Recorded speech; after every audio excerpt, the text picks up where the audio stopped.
Narcissisme et amour. Ton amour peut-il guérir un narcissique? Tu crois que l'amour véritable peut guérir même les blessures les plus profondes de l'âme humaine?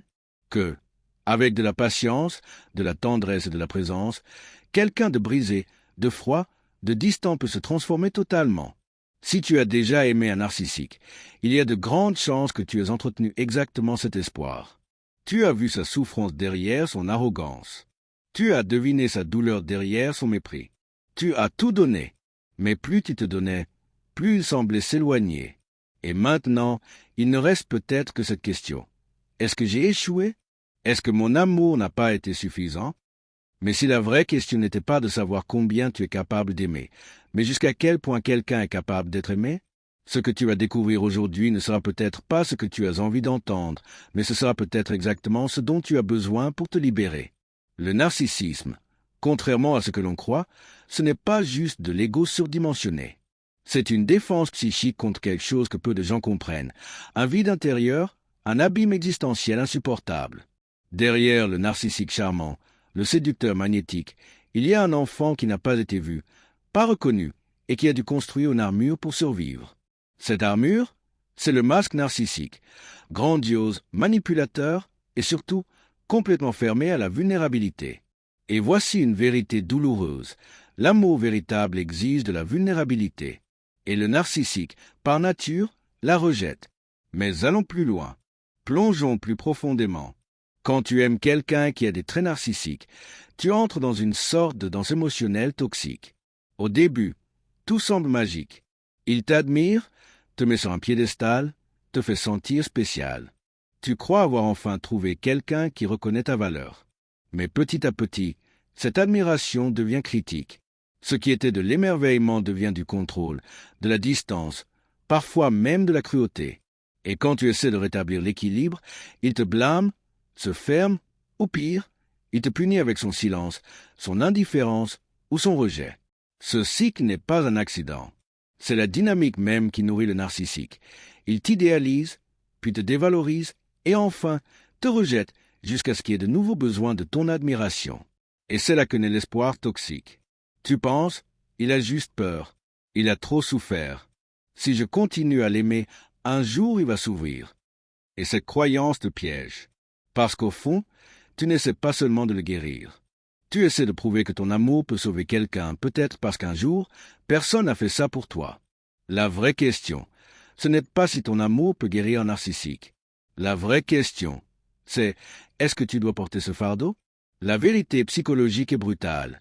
Le narcissisme pathologique ne se guérit pas avec de l'amour. Il repose sur des mécanismes de défense profondément enracinés, qui rejettent l'amour sincère parce qu'il représente une menace. Menace de se sentir fragile, menace de toucher à une douleur ancienne et enfouie sous des couches d'orgueil. Pour qu'un narcissique guérisse, il doit choisir de se regarder en face. Et ce choix, il le fait seul. Personne ne peut le forcer à guérir. Pas toi, pas ton amour, même s'il est pur. Plus tu l'aimes, plus tu lui donnes de carburant pour maintenir son masque. Tu deviens le miroir qui lui permet de faire semblant que tout va bien. Et ironiquement, ton amour soutient exactement le mal que tu voulais réparer. Est-ce que cela signifie qu'un narcissique ne peut jamais changer? Non, mais il ne changera que lorsque la douleur de maintenir son masque sera plus grande que la peur de l'enlever. Et ce moment-là, s'il arrive, sera solitaire. Alors, que faire? Te libérer de l'idée que l'amour sauve tout. Parce qu'un amour qui sauve, ce n'est pas de l'amour. C'est du sacrifice. C'est de l'oubli de soi, déguisé en compassion. Tu n'es pas là pour réparer qui que ce soit. Tu es là pour vivre ta vérité, pour aimer avec tout ton être, mais aussi pour être aimé en retour. Le véritable amour ne demande pas que tu te fasses petite. Le véritable amour ne te fait pas mendier. Le véritable amour ne joue pas avec ton esprit. Si tu es dans une relation avec un narcissique et que tu crois encore pouvoir le changer, pose-toi ces questions, avec courage. Pourquoi suis-je prêt, à tant donner à quelqu'un qui ignore ma douleur? Qu'est-ce que j'essaie de prouver? Et qu'est-ce que cela révèle sur mes propres blessures? La réponse est là. Pas en lui, mais en toi. Tu n'as pas échoué. Tu as juste essayé d'offrir une fleur à quelqu'un qui ne sait que lancer des pierres. Et maintenant, il est temps de choisir. Continuer à planter un jardin dans un désert ou revenir à toi arroser tes propres racines et fleurir loin de celui qui te vide. L'amour peut être révolutionnaire, mais il doit être réciproque. Parce que s'il est à sens unique, ce n'est pas de l'amour, c'est de l'attachement, c'est de la dépendance, c'est une illusion. Si tu es encore là, c'est que tu le sais déjà. Tu sais que tu mérites plus. Tu sais que tu n'as pas été créé pour quémander de l'affection. Tu sais qu'aimer ne doit pas te coûter ton âme. Et maintenant, il ne manque qu'une chose, du courage. Le courage de lâcher prise. Le courage de te choisir. Le courage d'arrêter de vouloir guérir quelqu'un qui refuse de voir sa propre douleur. Tu n'es pas venu sur Terre pour sauver un narcissique. Tu es venu pour te sauver toi. Si ce message t'a touché, si une part de toi s'est sentie comprise, alors fais deux choses. D'abord, abonne-toi à cette chaîne. Ici, on parle vrai.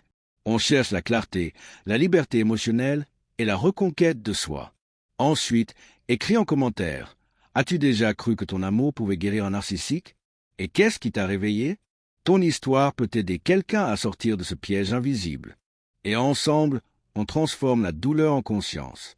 À très vite. Vous êtes-vous déjà demandé pourquoi certaines personnes semblent réussir facilement, alors que d'autres luttent pendant des années sans bouger? Qu'est-ce qui est différent chez ces personnes qui réussissent?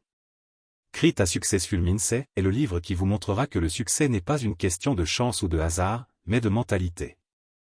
Oubliez les mythes des formules magiques ou des raccourcis. Vous apprendrez ici à développer la façon de penser que les grands leaders, les entrepreneurs et les performants ont en commun. Imaginez vous réveiller chaque jour avec la clarté de ce que vous voulez réaliser, et plus encore, avec la certitude que vous y parviendrez. Le chemin vers le succès commence par la façon dont vous pensez et agissez, et créer un état d'esprit réussi est votre carte. Si vous êtes prêt à transformer votre esprit et votre vie, cliquez sur le lien ci-dessous et sécurisez votre copie de « Créer un état d'esprit réussi » dès maintenant. N'attendez plus, le succès commence avec vous.